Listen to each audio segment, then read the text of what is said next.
Bonjour les amis du Web Study Corner.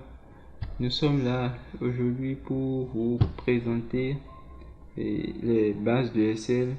Cette vidéo, la première, est partie d'une série de vidéos qui vont vous former à l'utilisation d'Excel. Moi, c'est Yonofon Aurel, élève ingénieur en énergétique à l'UNSTIM, et mon collègue c'est Beaugrand Lokosu, élève ingénieur en travaux publics à l'UNST. Alors, pour suivre cette formation, il vous faut un ordinateur et bien sûr le logiciel Excel installé dessus. Si vous avez la suite Office, c'est que vous avez déjà Excel. Alors, soit l'icône est déjà sur votre bureau, soit vous venez dans la barre de recherche comme moi pour l'ouvrir. Vous tapez Excel, ça vient, vous cliquez là-dessus et ça s'ouvre là. Alors, en tant que ça s'ouvre, je vais vous dire qu'Excel est un logiciel, un tableur très utilisé dans plusieurs domaines. Tels que la comptabilité, l'ingénierie et pour d'autres applications.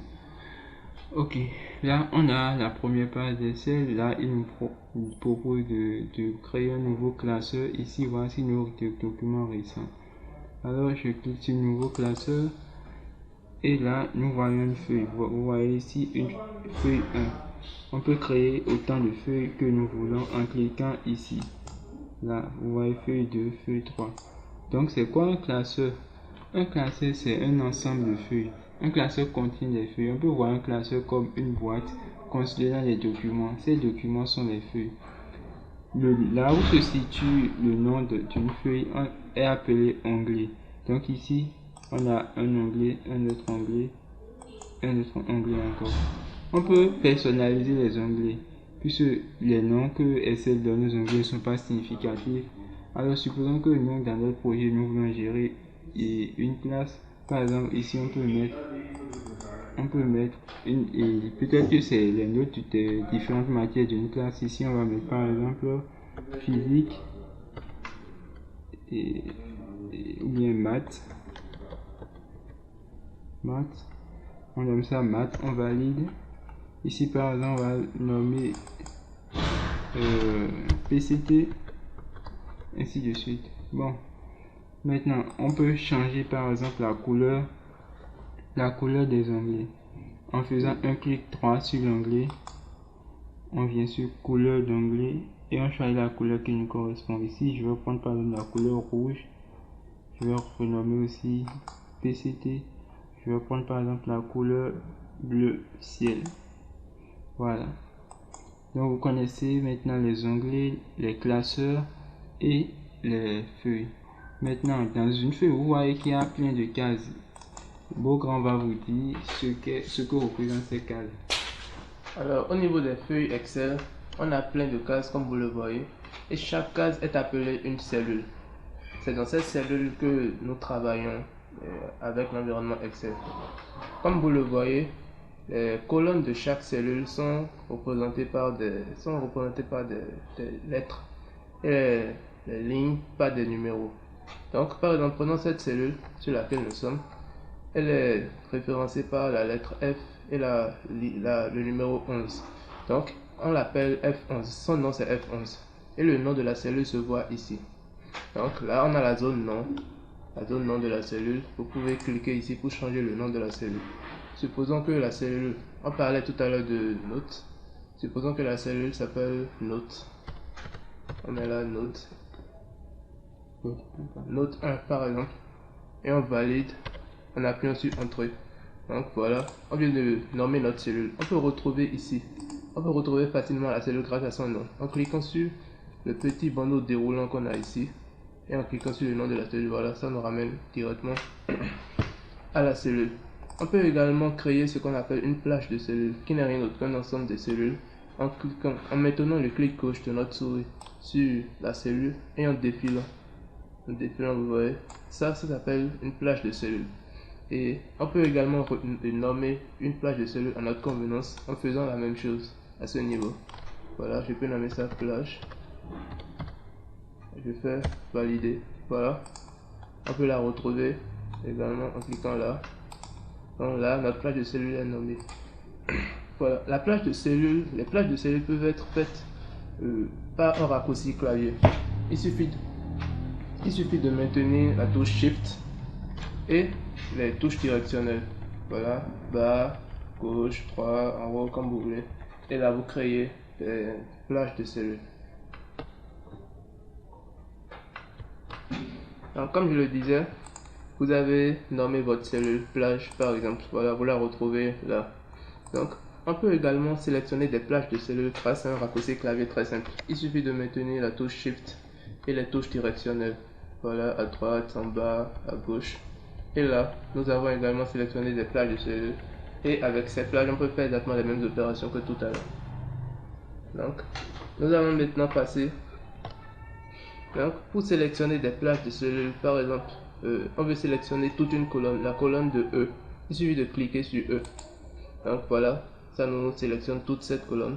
Pour la ligne 10, il suffit de cliquer sur le numéro 10. Et voilà. Donc, ces manipulations vont nous permettre de...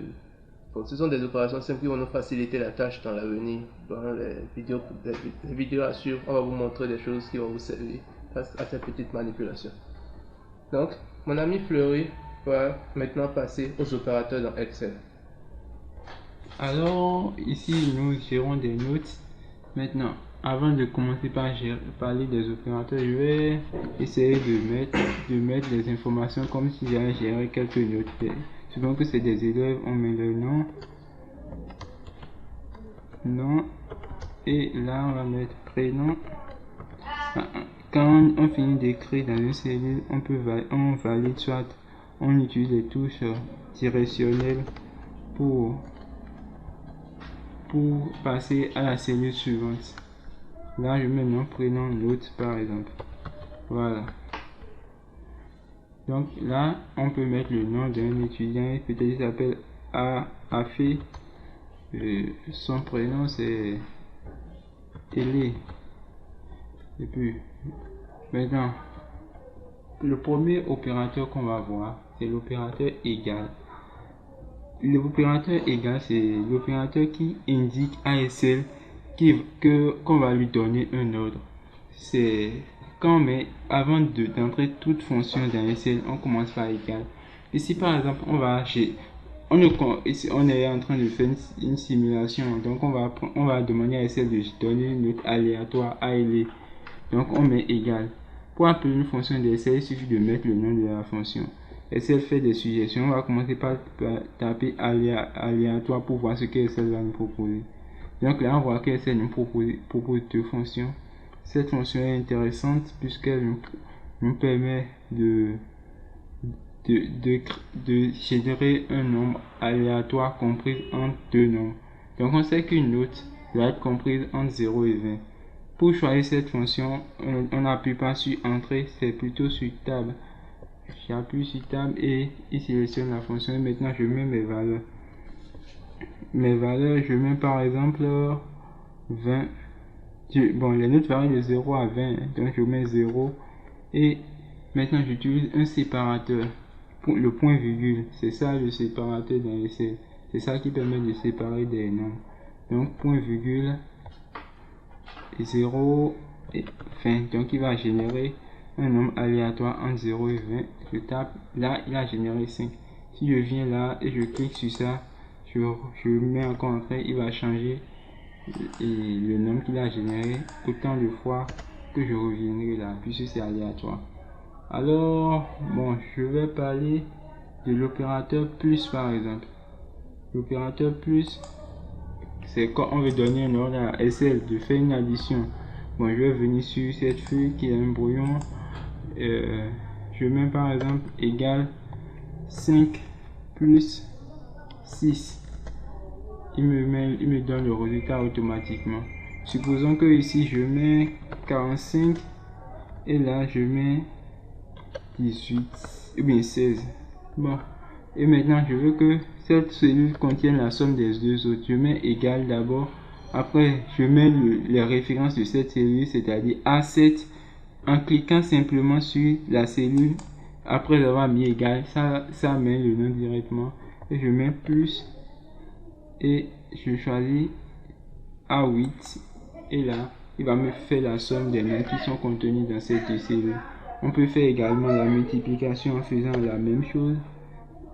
A7 fois A8, je sélectionne ça et faire l'opération. Je peux faire par exemple la division de A9 par 7. Pour faire la division, j'utilise le symbole slash divisé par 7. Il me fait la division, il met la valeur là. Donc voilà, on peut utiliser plein d'opérateurs. Donc vous voyez là que SL utilise la virgule et non le point comme dans les langages de programmation. Donc faites attention quand vous allez vouloir saisir des nombres à virgule, utilisez bien la virgule si votre SL est installé en français. Si c'est en anglais, vous devez utiliser point virgule, mais c'est bien sûr personnalisable dans les paramètres. Donc nous allons voir maintenant les opérateurs logiques. Bon, pour voir les opérateurs logiques, on va parler du point, on vient de parler du point virgule, on va parler des deux points et aussi parler de la fonction des inférieur ou égal, inférieur, etc. D'abord, je vais parler du deux points. Le deux points permet de sélectionner une plage de cellules, c'est-à-dire voilà, on va commencer par parler du deux points. Quand on utilise deux points dans SL dans une fonction, c'est pour sélectionner une plage de cellules. Je vais vous montrer à partir d'un exemple. Supposons qu'ici, nous voulons que la cellule contienne la somme de cette plage de cellules. Cette plage de cellules, voilà, nous voulons que cette cellule contienne la somme de cette plage de cellules. Qu'est-ce que nous allons faire? Nous allons venir ici, commencer par taper somme, et c'est nous suggère ça, donc on appuie sur table, et ensuite on vient sélectionner notre plage de cellules.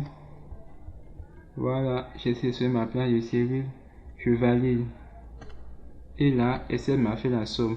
Donc vous voyez que là SL utilise les deux points pour référencer les cellules.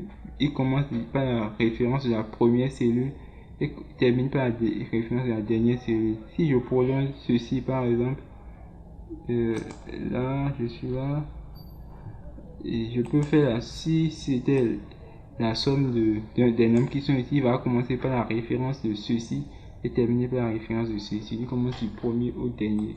Voilà. Donc vous savez ce à quoi c'est les deux points. Ensuite, on va poser une condition. On était dans PCT et puis il y avait 13. Donc, supposons que pour valider une matière, il faut que l'étudiant ou l'élève ait au moins 12. Il faut que l'étudiant ou l'élève ait au moins 12. Donc ici, on va demander à SL de regarder la note de l'étudiant et de nous dire s'il a validé ou pas. Donc on va commencer par mettre si j'appuie table et là me demande test logique. Test logique, le test c'est ceci, la note que je veux comparer à 12. Donc je sélectionne la cellule, je vais voir si la note est inférieure à 12. Alors je mets inférieur à 12. Alors si c'est inférieur à 12, il y a le point virgule qui est bien sûr notre séparateur. Je mets point virgule, valeur si vrai. Si c'est inférieur à 12, c'est qu'il n'a pas validé. On va lui demander de mettre non validé. Et donc pour mettre non validé, et pour mettre comme dans le langage de programmation, pour mettre des chaînes de caractères, on utilise les guillemets. Donc je vais mettre n val simplement pour dire non validé. Voilà. Et si c'est bon, si la valeur est fausse, c'est-à-dire si C2 est supérieur à 12, supérieur ou égal à 12, c'est qu'il a validé. Donc là, on va mettre validé. Validé. Voilà, on a fini. Bon, on peut fermer, mais si on ne ferme pas, SL s'en charge à notre place. Oh.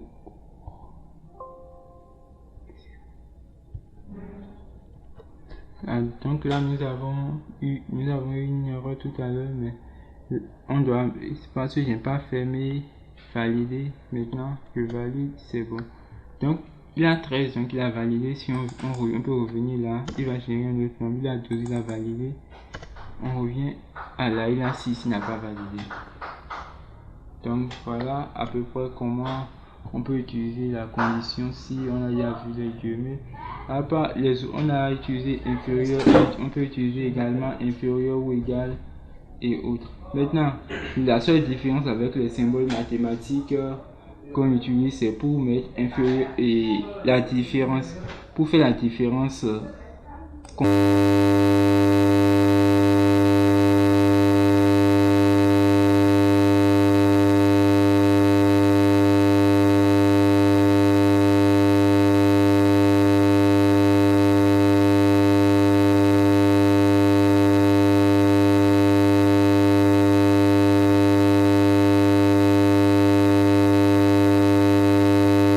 si l'un est différent de l'autre, on utilise inférieur et égal inférieur et supérieur simultanément. Supposons qu'on veut comparer le contenu de cette cellule et de cette cellule et le mettre par exemple ici. Alors qu'est-ce qu'on va faire? On commence par mettre égal et on vient là, voilà, et on met inférieur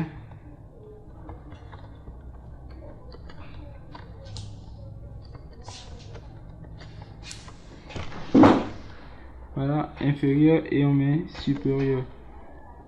Après ça, on sélectionne la seconde cellule. Voilà, donc il compare les deux cellules. Donc c'est vrai, il a regardé si la cellule A7 est différente de la cellule A8. Et c'est bien vrai, donc c'est vrai, il met vrai. Maintenant, si par exemple ici, c'était aussi 45. Faites attention aux valeurs qui sont là. Vous allez voir que quand je vais modifier le contenu de la cellule, ça va modifier les valeurs dans lesquelles le contenu là intervient. Vous voyez, ici ça a changé et en bas aussi ça a changé. Vous voyez, maintenant on a 45. C'est faux maintenant. C'est faux puisque A7 n'est pas différent de A8. Ensuite, nous allons parler de l'égalité. Pour mettre l'égalité dans Excel, pour comparer deux nombres, voici ils sont égaux. On pourrait penser que comme on met égal au départ, on devait mettre double égal comme en programmation dans Excel, mais on met égal simplement.